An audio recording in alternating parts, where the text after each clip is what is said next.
Southern California, home to Disneyland, Hollywood, beautiful coastlines, and nightclubs. One night in Costa Mesa, California, a young woman goes to a nightclub with a friend, partying and having a great time. Eventually, as the night went on, she goes back to the friend's house. Later, she leaves, and that was the last time she was ever seen. A mother's heartbreak over her missing daughter. Please keep praying for us and keep praying for Erica. It's a mystery that has left her family with so many questions, but they maintain hope in the face of long odds. Es muy difícil. It's very difficult to believe, he says. Our hearts are broken. This is a nightmare.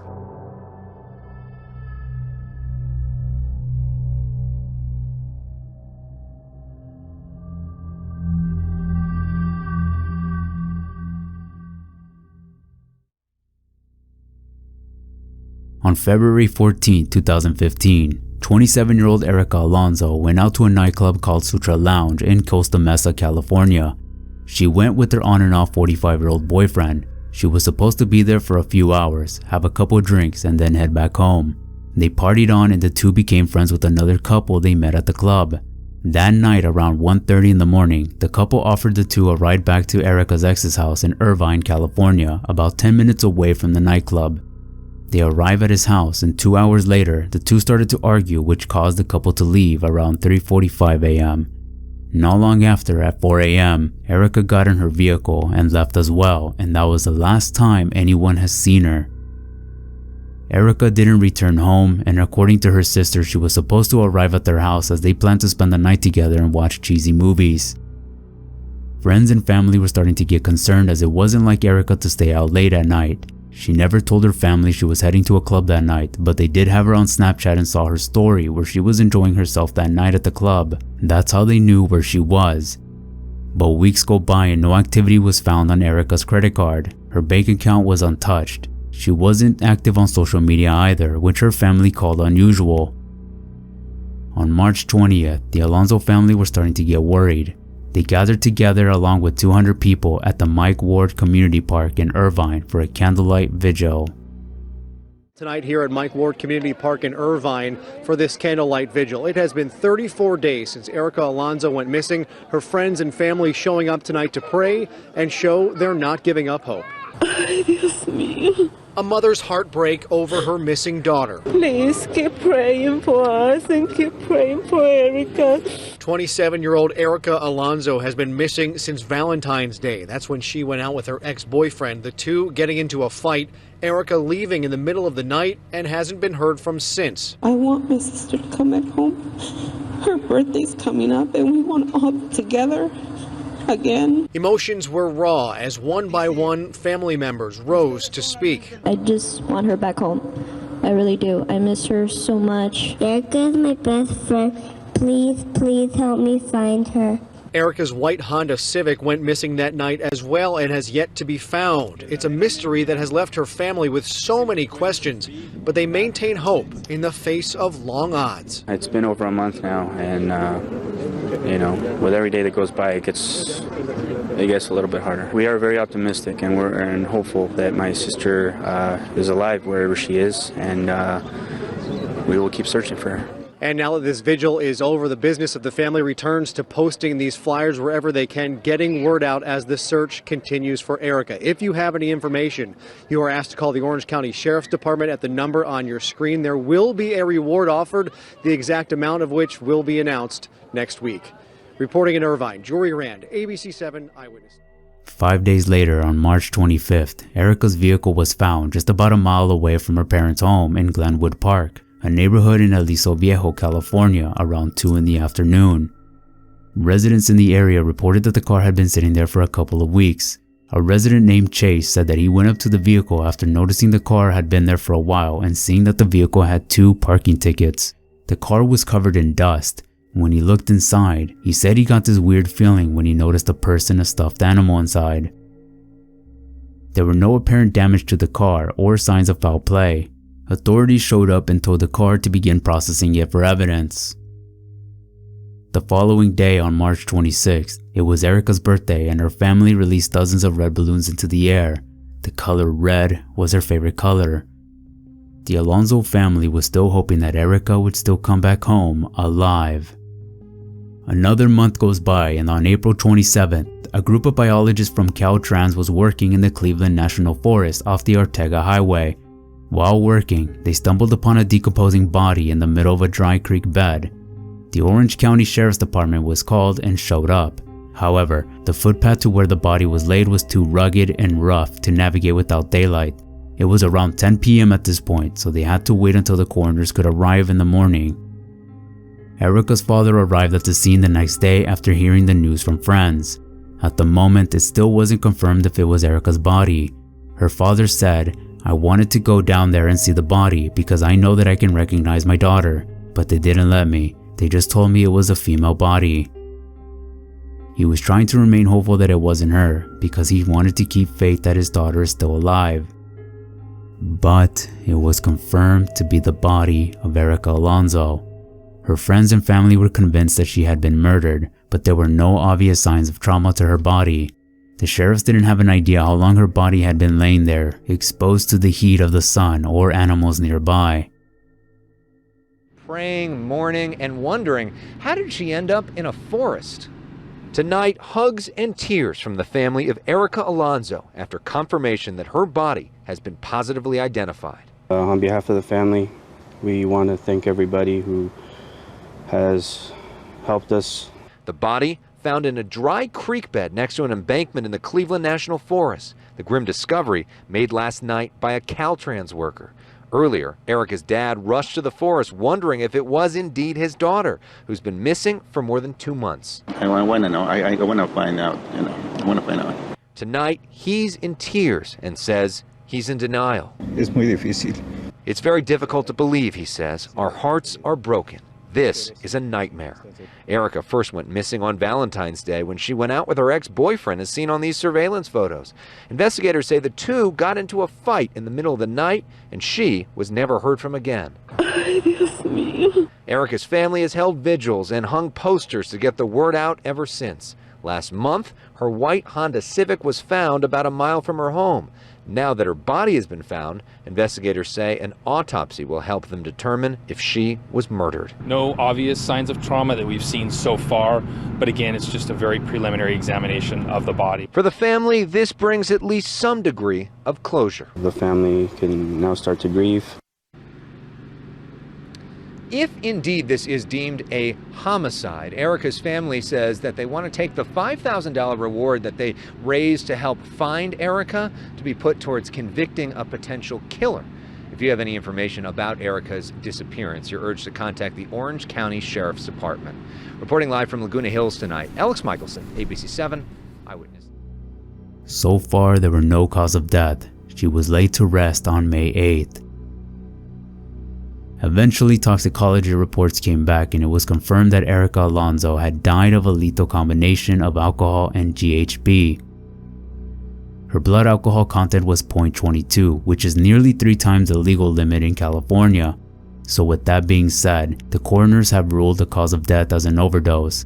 However, Erica's manner of death is still undetermined, but officials don't believe that she was murdered. Lieutenant Jeff Halleck said this in a press release. Based on the totality of the investigation, including interviews, evidence collection, autopsy, and toxicology results, investigators do not believe Miss Alonso was the victim of a homicide. But there was one more thing that he added after. He mentioned that GHB is known as a date rape drug, and that investigators did examine her body for sexual assault but couldn't find any evidence that an assault had even taken place. Even though Halleck doesn't believe it's a homicide, he says he can't be sure if it's an accident either. There were reports from supposed friends that started to go around in social media that Erica had taken GHB recreationally in the past as a party drug. However, her sister had this to say. I want to make it clear, no, Erica was not perfect. She was just like every single one of you, but as her sister I can tell you, to take GHB and the amount of alcohol, that was suicide. Erica would never have drank like that knowing GHB was in her system. How dare you judge her if you did not know her while she was still alive? These so-called friends that are saying Erica would use or had taken drugs are no friend of hers.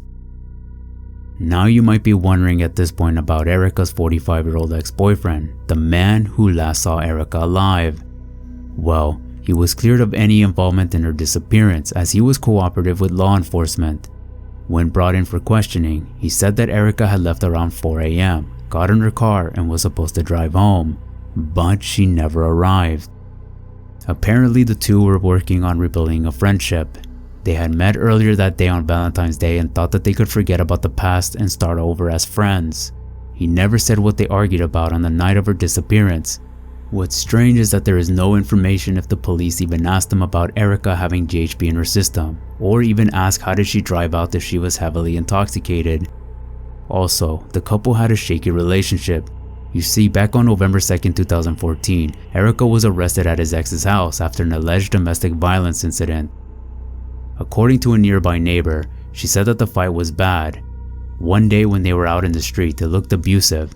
It looked like something bad was going on. I called the police. When I looked out the window, he looked perfectly fine. I really can't say what happened that night, but I remember hearing a lot of screaming. She said that the fight was very severe, that she has seen the good and bad of their relationship. 2 days later, she was charged with misdemeanor domestic violence with corporal injury. However, the case was later dropped and the restraining order against her was lifted on February 6, just 1 week before Erica disappeared. In December, she was ordered to attend alcohol abuse counseling sessions, among other terms that were part of a request that the case be postponed. He also never talked with the family and didn't even show up to her funeral. Erica's father was suspicious as to why he wouldn't speak out on her case and why was he remaining quiet. He's been referred as Erica's ex as his name was never made public because the police said that he isn't a suspect because his story checks out. Erica's sister said that Erica really loved her ex and cared for him a lot. She wanted to try and make things work. They were very much alike, which isn't always a good thing. The couple that was with the two reached out to the police just 6 days after her disappearance, and that's when they gave their side of the story. They said that they drove the two to Irvine at Erica's ex's house and left around 3:45 a.m. when Erica and her ex started to argue. The couple had stated they had no clue what the two were arguing about. It was also never mentioned if the couple were aware of Erica having GHB in her system.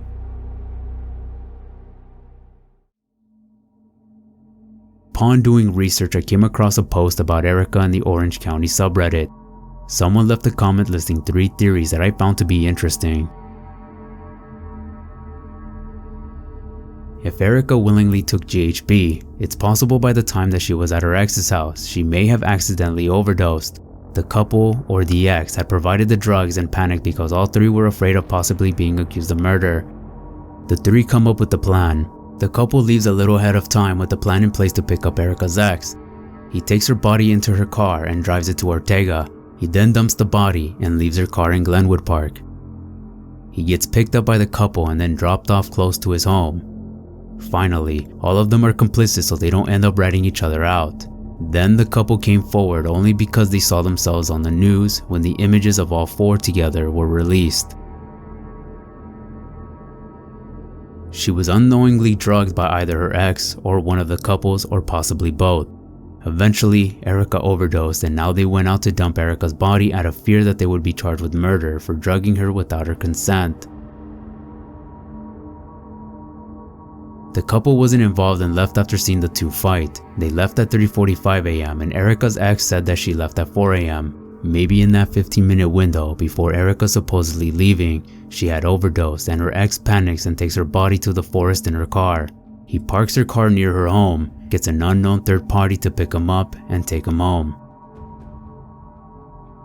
Another comment I came across was someone mentioning that they've heard many stories about people being drugged at the Sutra Lounge nightclub, though I couldn't find anything to back this up, but I did find it interesting. It's no doubt that Erica had taken the drug, intentional or not. Erica's ex had to realize that she was incapable of driving home that night. Consuming alcohol with GHB would cause her to become drunker faster as the night wore on, slowing her central nervous system. That would have made her more likely to fall or get into an accident. With the amount of alcohol she had and GHB being in her system, he had to know that she wasn't capable to drive.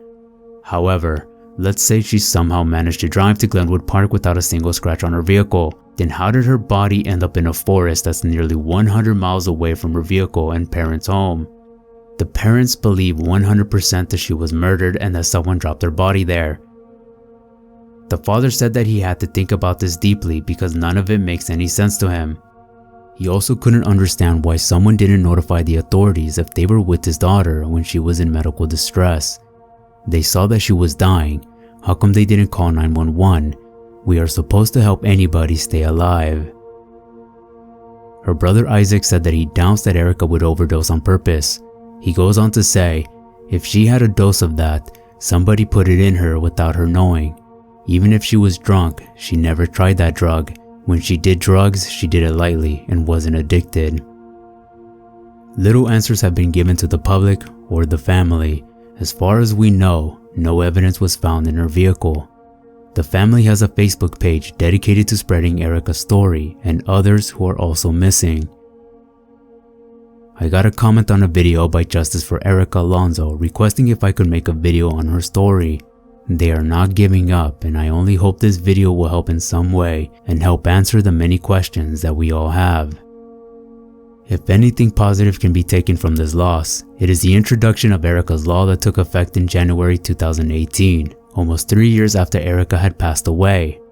The law will provide investigators with additional ability to pursue and charge individuals who commit the crime of concealing a body due to an accidental death up to 1 year after a suspect is identified by law enforcement.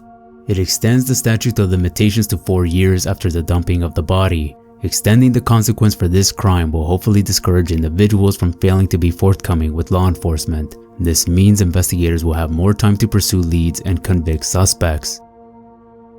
Erica's legacy lives on through this legislation. The law honors her life and provides future victims a greater opportunity for justice. This case is still open, and if you have any information, you can contact the numbers listed on the screen.